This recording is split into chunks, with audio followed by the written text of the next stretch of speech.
Currículo da cidade. Quem formulou o documento de orientação curricular na cidade de São Paulo foi a Secretaria Municipal da Educação, juntamente com a Coordenadoria Pedagógica, a divisão na educação infantil, com um grupo de trabalho constituído em agosto de 2017 e com todos os segmentos presentes na União Educacionais das 13 diretorias regionais de educação. Territórios. Territórios são cenários constantemente renovados, não apenas lugares com formas definidas ou indelimitadas. O povo que ali vive, que é o define, a resistência, as facilidades, as oportunidades futuras e tudo relacionado aos processos globais de existência e pertencimento. São geralmente espaços de disputas de poder e forças econômicas, políticas e culturas. Estão em permanente tensão, disputando sua hegemonia no ambiente. O professor Dr. Milton Santos cita que o território usado é um espaço geográfico e social que contém a vida humana em suas peculiaridades e diversidades e singularidades. Bebês e crianças devem ter direito aos territórios das cidades e os adultos adaptarem as suas cidades às necessidades carro e excluírem os idosos, pessoas com deficiência, crianças e bebês, ok? A Agenda 2030. A Prefeitura e a Secretaria de Educação adotaram os Objetivos de Desenvolvimento Sustentável. O objetivo é garantir uma vida sustentável, pacífica, próspera e equitativa para que todos agora e no futuro, pelo bem-estar de todos os cidadãos. Chegou ao Brasil em junho de 2012 e a Agenda de 2030 foi construída sob a liderança de estados e membros da Organização das Nações Unidas, com a participação de grandes partes interessadas e grupos organizados da sociedade civil, abordando 5 grandes áreas: pessoas, planeta, paz, prosperidade e parcerias. São 169 metas a serem incorporadas nos processos políticas e estratégicas de planejamento em diferentes níveis internacionais, nacional e local, ok? Educação.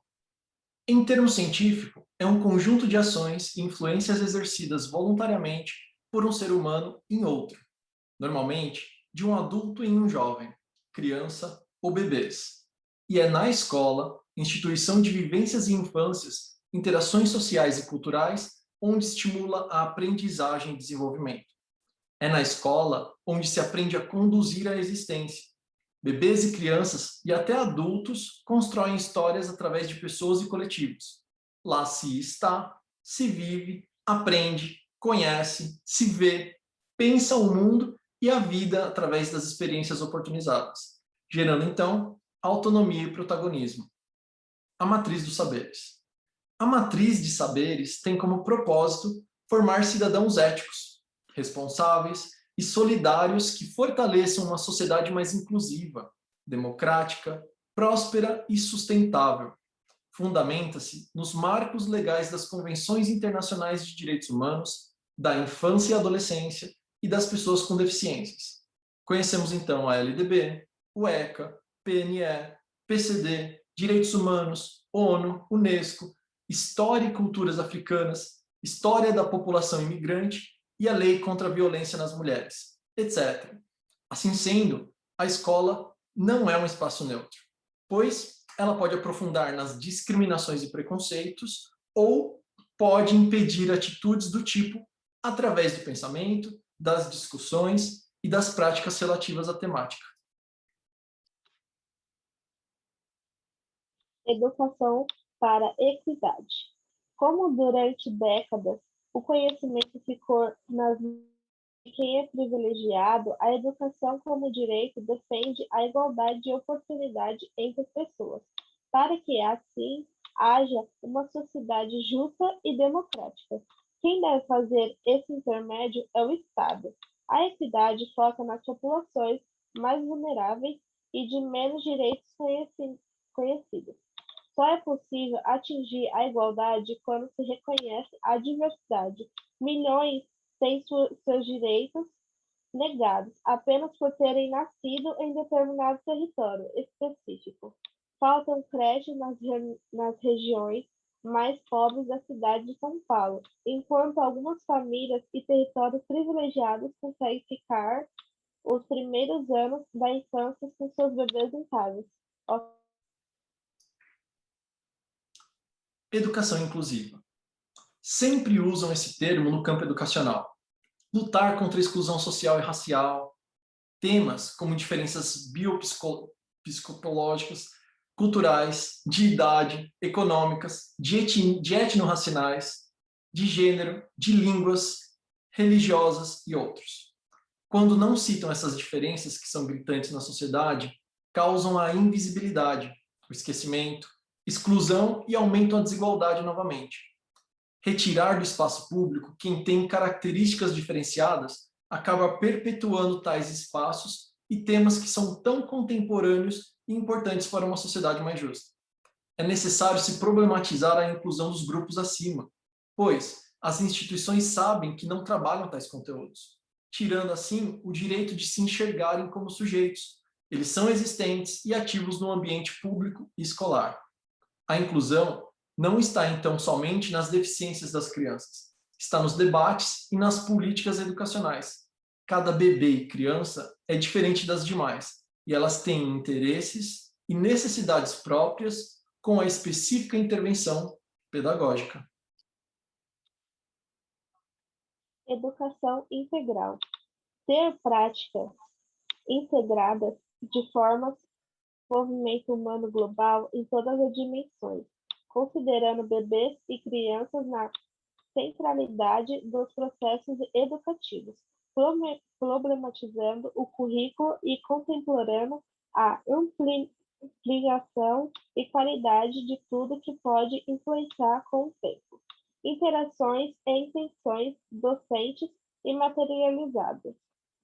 A participação conjunta, então, dos bebês e crianças na diversificação de acesso ao conhecimento, desconstruir o método tradicional. A educação integral compreende o compromisso com as práticas integradas de formação e a integralidade do desenvolvimento humano em suas dimensões intelectual, física, afetiva, social, ética, moral e simbológica. A educação especial. A educação de todos os bebês e crianças é direito fundamental reforçado quando se trata de pessoas com deficiências. Temos tratados internacionais e convenções sobre os direitos da PCD. Cabe às unidades de ensino de forma organizada através de um desenho universal para aprendizagem. Abrir as portas para esses bebês e crianças que precisam aprender com os outros, mesmo que por caminhos diferentes. A amizade das crianças proporciona interações que impulsionam o desenvolvimento. Percebemos a socialização pelas interações, tornando a escola um ambiente de extrema importância para as crianças com deficiências.